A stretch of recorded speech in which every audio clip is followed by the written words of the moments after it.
মঙ্গলকালী ভদ্রকালী কপালিনী দুর্গা শিবা ক্ষমা ধাত্রী সাহা সদা নমস্তুতে। নমস্কার বন্ধুরা, লক্ষ্মীপ্রিয়াস ডেইলি ব্লগ চ্যানেলের আরও একটি নতুন ভিডিওতে আপনাদের সকলকে জানাই স্বাগত। আশা করি মা কালীর কৃপায় আপনারা সকলে ভালো আছেন এবং সুস্থ আছেন। বন্ধুরা, আগামীকাল পালিত হবে আষাঢ় মাসের গুরুত্বপূর্ণ অমাবস্যা। আর আষাঢ় মাসের অমাবস্যা তিথি নিয়েই আজকের এই ভিডিও। আজকের ভিডিওতে আমরা জেনে নেব যে আষাঢ় মাসের অমাবস্যা তিথি কবে পড়েছে, অমাবস্যা তিথি কখন শুরু হচ্ছে, কখন শেষ হচ্ছে, একদম পঞ্জিকা অনুসারে। এছাড়াও অমাবস্যার ব্রত, উপবাস এবং নিশি পালন কবে রয়েছে। অমাবস্যায় যেহেতু মা কালীর পুজো করা হয়, মা কালীর পুজোর শুভ সময় কখন থাকতে চলেছে, অমৃত যোগ কখন, মাহেন্দ্র যোগের শুভ সময় সূচি। এছাড়াও অমাবস্যার তিথিতে গঙ্গা স্নান দানের শুভ সময় কি রয়েছে। আর এই আষাঢ় মাসের অমাবস্যা তিথির ঠিক একদিন পরেই রয়েছে শুভ রথযাত্রা।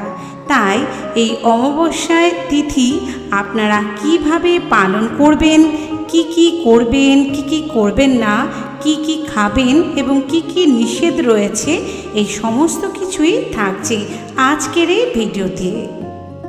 তার সাথে জেনে নেব এই আষাঢ় মাসের অমাবস্যা তিথিতে আপনারা বাড়িতে মা কালীর পুজো করবেন কিভাবে, খুব সহজ পদ্ধতিতে। তো চলুন বন্ধুরা, আর দেরি না করে ভিডিওটি শুরু করা যাক। ভিডিওটি অত্যন্ত গুরুত্বপূর্ণ। আশা করি এই ভিডিও থেকে আপনি অনেক বেশি উপকৃত হতে পারবেন। ভিডিওটি ভালো লাগলে একটি লাইক করে আপনার আত্মীয় স্বজন, বন্ধু বান্ধবদের মধ্যে শেয়ার করে দেবেন, যাতে এই ভিডিওর মাধ্যমে তারা অনেক বেশি উপকৃত হতে পারে।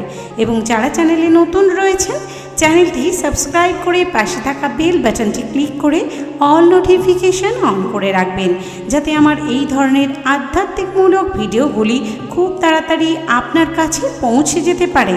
এবং কমেন্টে ভক্তি ভরে জয় মা কালী কথাটি লিখতে একদমই ভুলবেন না। তো চলুন বন্ধুরা, দেরি না করে ভিডিওটির মূল পর্বে যাওয়া যাক। আমরা সকলেই জানি যে অমাবস্যা মানে যে সব কিছু খারাপ, এই ধারণা সম্পূর্ণ ভুল। পূর্ণিমার মতোই অমাবস্যার সঙ্গেও কিছু আধ্যাত্মিক গুণের বিশেষ সম্পর্ক রয়েছে। কোন কোন অমাবস্যা তিথিতে মা কালীকে বিশেষ এক একটি রূপে পুজো করা হয়, সেই রকমই এই অমাবস্যা তিথিতেও কিন্তু মা কালীর পুজো হয়। এই অমাবস্যা তিথিতে মা কালীকে সন্তুষ্ট করার জন্য আপনারা বাড়িতে অথবা যে কোনো কালী মন্দিরে মা কালীকে জবা ফুলের মালা নিবেদন করুন। অপরাজিতার মালাও নিবেদন করতে পারেন, কারণ মা কালীর অত্যন্ত প্রিয় এই দুটি কালার। এছাড়াও তার সাথে 5 রকমের মিষ্টি, 5 রকম ফল প্রসাদ আর নিজের হাতে রান্না করা যে কোনো ভোগ ভক্তি ভরে নিবেদন করতে পারেন। তাতে মা অত্যন্ত সন্তুষ্ট হবে আপনার প্রতি। এছাড়াও এই অমাবস্যার দিনে আপনাদেরকে কিন্তু উপবাস রেখে পুজো করতে হবে, তবে নির্জলা উপবাস রাখার কোনো দরকার নেই। বদলে তার পরিবর্তে ধান থেকে তৈরি যে কোনো খাবার খাওয়া থেকে বিরত থাকলেই হবে। এই দিন গরিব দুঃখীদের আপনারা সাধ্য মতো কিছু দান করতে পারলে খুব ভালো ফল পাওয়া যায়। অমাবস্যার দিন নিরামিষ আহার অবশ্যই গ্রহণ করতে হবে, এতে গ্রহদোষ কাটবে এবং আপনার বাড়িতে থাকা বিভিন্ন রকম নেগেটিভ শক্তি কিন্তু নষ্ট হবে। এতে দারিদ্রতা, অভাব, অনটন চিরতরে ঘুচবে, এতেও সুফল মিলবে। এই তিথিতে সকাল সকাল ঘুম থেকে উঠে গঙ্গা স্নান করতে পারলে খুব ভালো হয়। তবে যদি স্নান করা সম্ভব না হয়, তাহলে স্নানের পর গঙ্গায় গিয়ে তাহলে স্নানের জলে কিছুটা গঙ্গা জল মিশিয়ে অথবা স্নান করার পর মাথায় কিছুটা গঙ্গা জল আপনি ছিটিয়ে নিতে পারেন। স্নানের সময় সূর্যদেবকে মনের ইচ্ছা জানাতে পারেন, কিন্তু ভুলবেন না স্নানের পর অবশ্যই গঙ্গা জল ছিটে নিতে। তো চলুন বন্ধুরা, পুজো পদ্ধতি আমরা এবার আপনাদের জানিয়ে দেব কিভাবে করবেন সহজ পদ্ধতিতে। তার আগে জেনে নেওয়া যাক যে আষাঢ় মাসের অমাবস্যা তিথি কবে পড়েছে। আষাঢ় মাসের এই অমাবস্যা তিথি পড়েছে 28শে আষাঢ় 13ই জুলাই সোমবার। এই দিন সন্ধে 6:25 থেকে শুরু হচ্ছে অমাবস্যা তিথি, থাকবে পরের দিন 29শে আষাঢ় 14ই জুলাই মঙ্গলবার বিকেল 4:01 পর্যন্ত।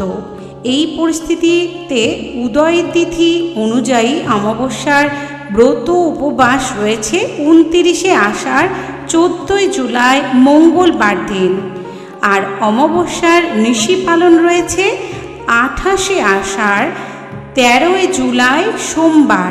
অমাবস্যার নিশি পালন যেই দিনে রয়েছে সেই দিনে কিন্তু রাত্রে মা কালীর পুজো করাও ভালো।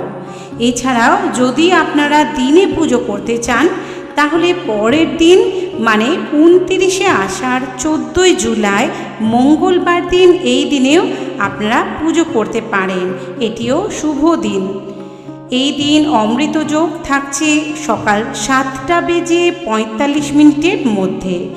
এর পরবর্তীতে সকাল 9:29 থেকে শুরু করে সকাল 12:09 মধ্যে। তারপর দুপুর 3:42 থেকে শুরু করে বিকেল 4:35 মধ্যে। এরপরে রাত্রি 7:04 মধ্যে এবং তার পরবর্তীতে রাত্রি 12:04 থেকে শুরু করে মধ্যরাত্রি 2:55 মধ্যে রয়েছে অমৃতর যোগ, এবং মাহেন্দ্র যোগ থাকতে চলেছে 2:49 থেকে শুরু করে 3:42 মধ্যে, আবার 4:35 থেকে শুরু করে 5:28 মধ্যে, এবং পরবর্তীতে রাত্রি 8:30 থেকে শুরু করে রাত্রি 9:55 মধ্যে রয়েছে মাহেন্দ্র যোগ। এগুলি অত্যন্ত শুভ সময়। এই সময়ের মধ্যে পুজো পাঠ এবং মা কালীর মন্ত্র জপ এই সমস্ত কিছুই কিন্তু করতে পারেন। এবং এই সময়টার মধ্যে আপনারা সকালে পুজো করতে পারেন 29শে আষাঢ় 14ই জুলাই মঙ্গলবার দিন। এই অমাবস্যা তিথিতে স্নানের শুভ সময় থাকতে চলেছে। সূর্যোদয় হচ্ছে ভোর 5:05 আর এই সময় থেকে শুরু করে সকাল 6:45 মধ্যে আপনারা গঙ্গা স্নান করে নেবেন। এটি অমৃত যোগ এবং মাহেন্দ্র যোগ দুটোই রয়েছে, অত্যন্ত শুভ সময় বলে ধরা হয়েছে। এর ঠিক পরের দিন দেখুন প্রতিপদ রয়েছে, আর তার পরের দিনে দ্বিতীয়া রয়েছে। আর এই দ্বিতীয়া তিথিতেই রথ দ্বিতীয়া বা রথযাত্রা উৎসবটি পালিত হয়।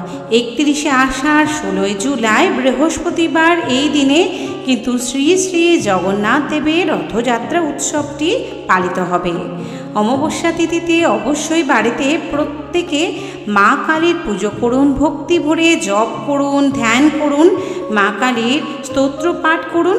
মা কালীর পুজোর জন্য জবা ফুল, বেলপাতা আর অপরাজিতা ফুল এই সমস্ত উপকরণগুলি লাগছে ফুল হিসেবে। আর ফলের মধ্যে আপনারা যে কোনো মরশুমি ফল দিতে পারেন, 5 রকম বা 3 রকমের বিজোড় সংখ্যায় ফল মাকে অর্পণ করুন। এছাড়াও আপনারা ভোগ প্রসাদ রান্না করে দিতে পারেন। আমি প্রথমেই বলেছি আপনাদের যে এই পরবর্তীতে আপনারা সমস্ত নৈবেদ্য সাজিয়ে নিয়ে বসবেন। মা কালীর উদ্দেশ্যে ফুল আর বেলপাতা অর্পণ করতে ভুলবেন না। ওম ক্রিং কাল্যই নমঃ এই মন্ত্রটি উচ্চারণ করে আপনারা ঘটে এবং মা কালীর চরণে ফুল আর বেলপাতা চন্দন সহযোগে অর্পণ করবেন।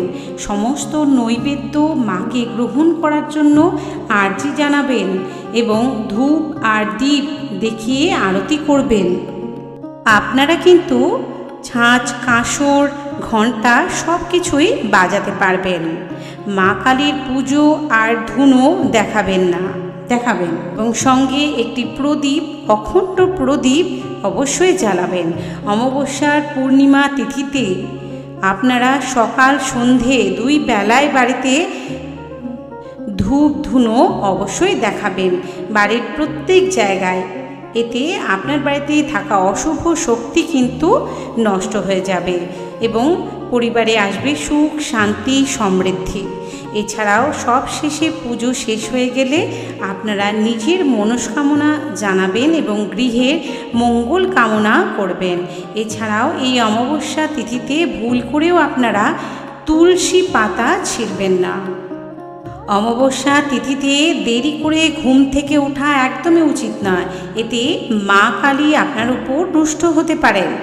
এতে মনের উপর নেতিবাচক প্রভাব বৃদ্ধি পেতে পারে।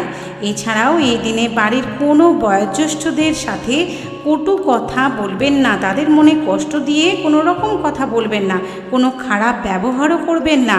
এই দিন কোনো ক্ষৌর কার্য করা একদমই উচিত নয়, যেমন নখ, চুল, দাড়ি কাটা, এগুলি থেকে বিরত থাকবেন। কোনো রকম আমিষ জাতীয় অর্থাৎ তামসিক খাবার কিন্তু গ্রহণ করবেন না। মাছ, মাংস, ডিম, পেঁয়াজ, রসুন, মসুর ডাল এগুলি একদমই খাবেন না। বিবাহিত মহিলারা এই অমাবস্যা তিথিতে মাথায় শ্যাম্পু, সাবান একদমই করবেন না। এই দিন অবশ্যই মাকে একটি লাল বস্ত্র পরিধান করাবেন, মাকে লাল আসনে স্থাপন করবেন, লাল ফুল দিবেন, কারণ মা লক্ষ্মীর অত্যন্ত প্রিয় রং লাল রং। এতে মা অত্যন্ত সন্তুষ্ট হন। এবং অবশ্যই মা কালীর পুজোর পরে সেই প্রসাদ সকলের মধ্যে বিতরণ করবেন। এবং অমাবস্যার দিন অবশ্যই দুস্থ ব্যক্তিদের আপনার সাধ্য মতো কিছু দান করুন। খাবার হতে পারে, অর্থ হতে পারে, যে কোনো জিনিস আপনি কিন্তু দান করতে পারেন। এটা অত্যন্ত শুভ বলে মনে করা হয়। আপনার জীবনে থাকা বিভিন্ন রকম সমস্যা কিন্তু দূর হয়ে যাবে। তো বন্ধুরা, ভিডিওটি আজ এই পর্যন্ত। সকলে ভালো থাকবেন এবং অমাবস্যা তিথির পূজা অর্চনা খুব ভালো করে করবেন, মা কালীকে আরাধনা করবেন, দেখবেন আপনার সকল মনের ইচ্ছা কিন্তু পূর্ণ হয়ে গেছে। তো বন্ধুরা, দেখা হবে আরেকটি ভিডিওর সাথে। ভালো থাকবেন, সুস্থ থাকবেন। জয় মা কালীর জয়।